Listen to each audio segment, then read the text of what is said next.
Hello, Harrington ukulele families. Welcome back to another round of a ukulele class recap. We had a wonderful class today, sitting on the floor and playing a whole bunch of songs. We've got a couple new songs this week in addition to some of our old songs, and I'm happy to share with you a bunch of resources to make your practicing a little bit simpler, and hopefully that parents can help out as much as possible in that practicing.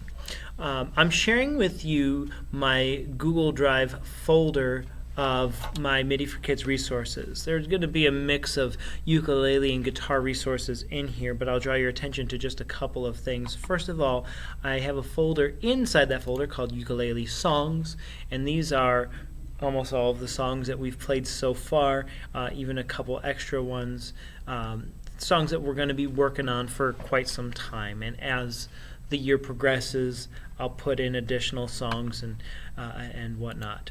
Back on the resources page, I also do have a blank chord sheet for ukulele. In class, we have written in those chords. That's a funny sound. We've written in those chords if there's ever any need to re-find those chords. I can help you out with that. Just send me a note and I can let you know about the chords that we have used. There are also many of them inside the ukulele book that we have that we got a couple weeks ago. Anyhow, moving onward to Hot Cross Buns. Now, what we're doing in this particular song that's a little bit different than the other songs that we've done so far is we're not playing chords, we're playing a melody. We're playing one note at a time. So on this song, if your child is strumming all four strings, then they are not quite doing it correctly. In this song, we're going to be playing one note at a time, and I'll show you just how we're doing that. Let me pop my video back up here. And so the first note we have, and they've written it in their individual part, is the note A. The note A is this first string on the ukulele. There's an A. We don't have to play any frets. It's open. So the first note, A. The second note right here is the note G. We play G, and they wrote this in their own page, by playing the second string, third fret. Can you see that? So that would be the note G. Some players like to just put down their third finger. Other players, like myself, like to put down all three fingers for just a little bit firmer grip. That way I know that finger is not going to slip. So when I play A, G, those are the first two notes. The third note, the buns of Hot Cross Buns, is first fret of that second string. So the song is going to sound like this. Notice I can leave my third fret of the second string down when I'm playing the first string. Now when we get to the third line, there is not a repeat of the first and second line. We have to figure out what notes those are. This first note under 1 is not the same as hot.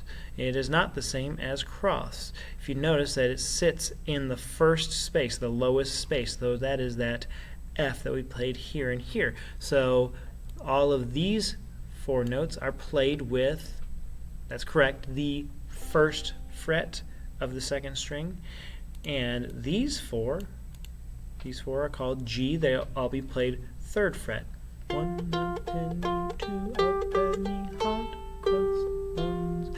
If you'd like to play along or try to play along, I'll play the whole thing. 5, 6, 7, 8.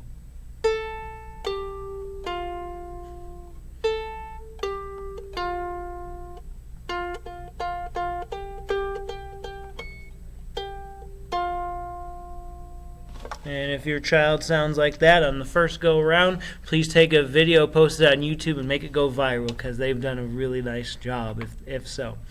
I also handed out Mary had a little lamb. I'll get my face out of here for just a second. Mary Had a Little Lamb uses all the same notes as Hot Cross Buns. It even starts the first 3 notes of Hot Cross Buns. The only additional note is up here, the note C, the 3rd space on the staff. We play that on the 3rd fret of the 1st string. Little lamb. So Mary Had a Little Lamb is going to sound like this.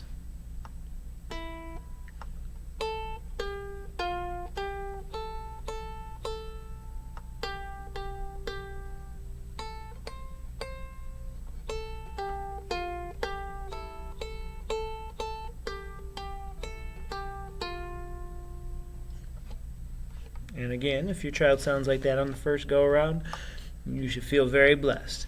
They will probably need to play each line several times just to get them, and that's fine. We talked about today how if you don't get it perfect, who cares? We're just having fun and making music, right? So one of my practice strategies is to take, for instance, that first line and to play it as slow as I can play it right, and then play it a little bit faster, and then play it a little bit faster. And by a little bit, I don't mean going from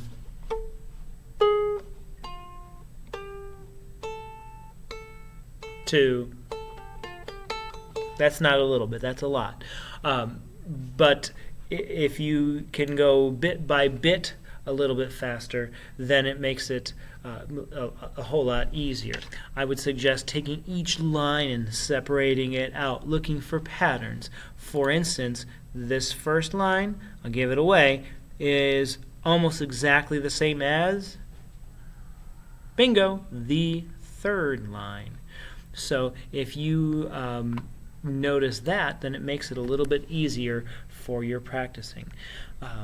One line at a time, and then put 2 lines together. See if that works. And then maybe put all 4 lines together and see if you can play the whole thing. I have no problem with the kids writing in the names of the notes. We started doing that in class. We didn't do the whole thing. We did the first couple lines. That means that the 3rd line and 4th line are kind of on them. I added one more in their packet, Twinkle Twinkle. We did not play this one, but if they're feeling adventurous, well, I don't know how adventurous they might be since it has notes in there that we haven't played, but I'll play it for you anyways. It sounds like this.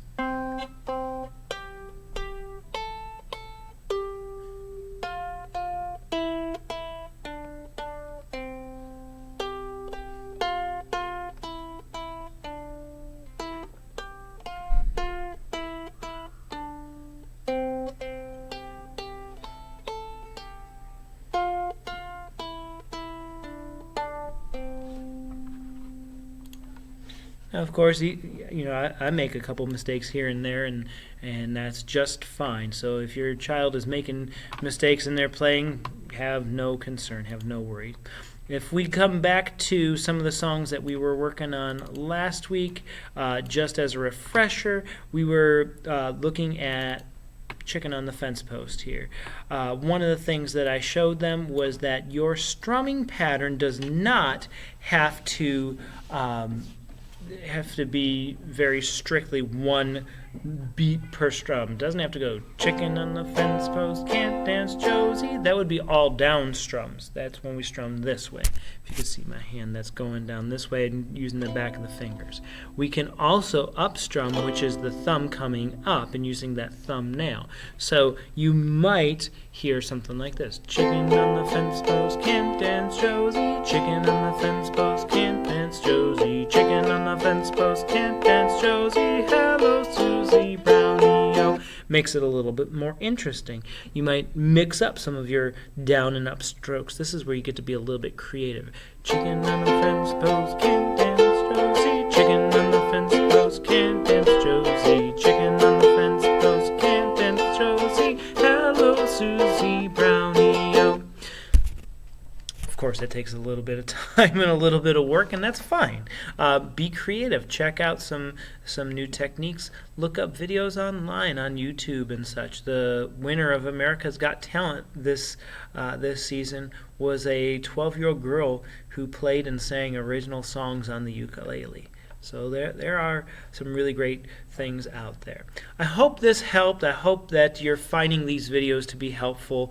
I'll continue to do these recaps as long as they are being used and being helpful. I'll put them on my website as well as in the parent emails.